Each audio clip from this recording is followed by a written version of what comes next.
Hi, everyone. This is Mrs. Stranix. I want to welcome you to your podcast homework. You should already have your podcast homework activity out and ready to go. But just in case, pause the podcast if you don't and get your homework out.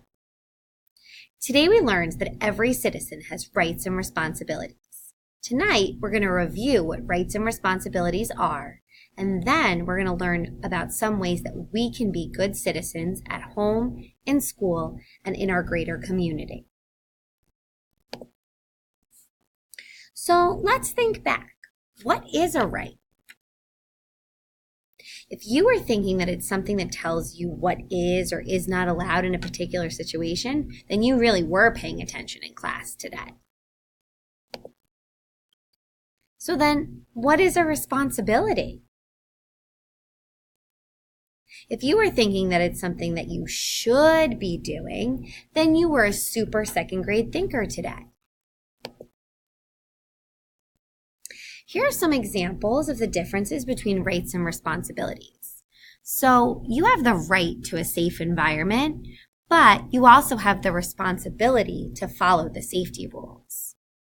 You have the right to voice your opinion, but you have to be respectful of the opinions of other people. You have that responsibility. You have the right to use school books and materials and equipment, but you have the responsibility to take care of them. You have the right to be treated fairly, but you also have the responsibility to treat others fairly. And finally, you have the right to a good education, but you have the responsibility to do your best. That's what Mrs. Stranix always says. It's your job to do your best. Now we're going to learn about some of the ways that we can be good citizens. We're going to read a book called Being a Good Citizen, a book about citizenship, which is by Mary Small.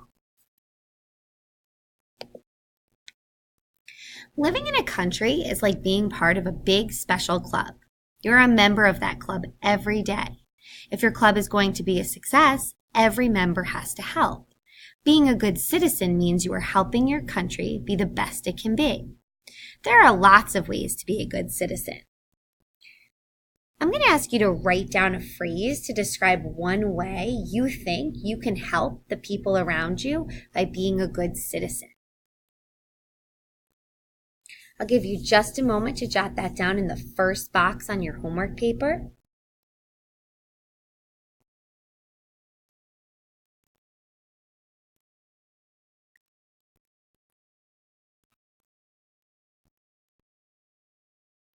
Okay, so let's explore some ways that we can be good citizens.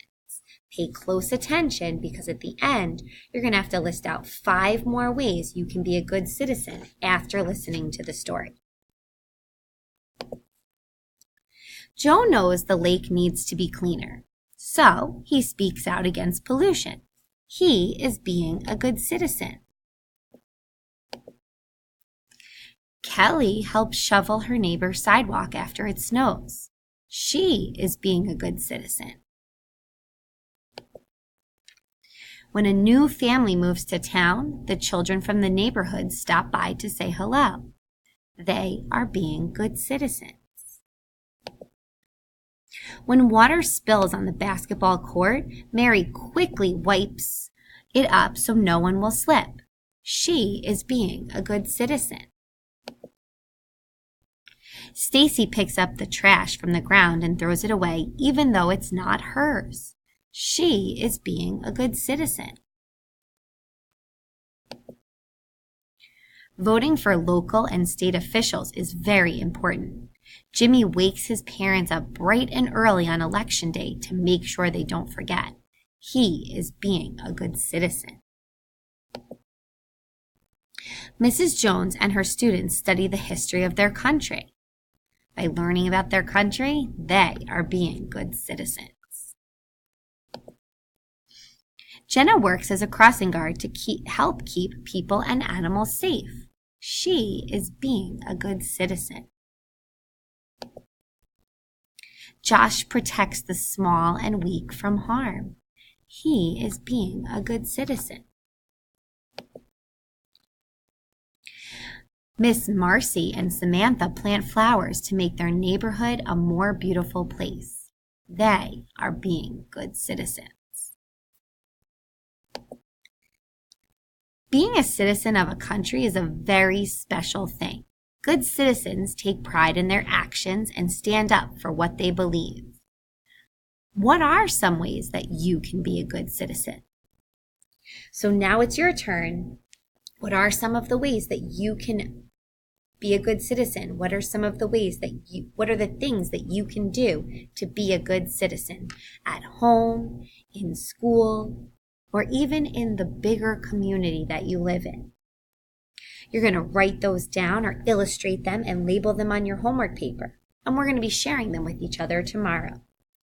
Thanks for being such a super second grade listener and such a super second grade thinker. See you tomorrow. Bye now.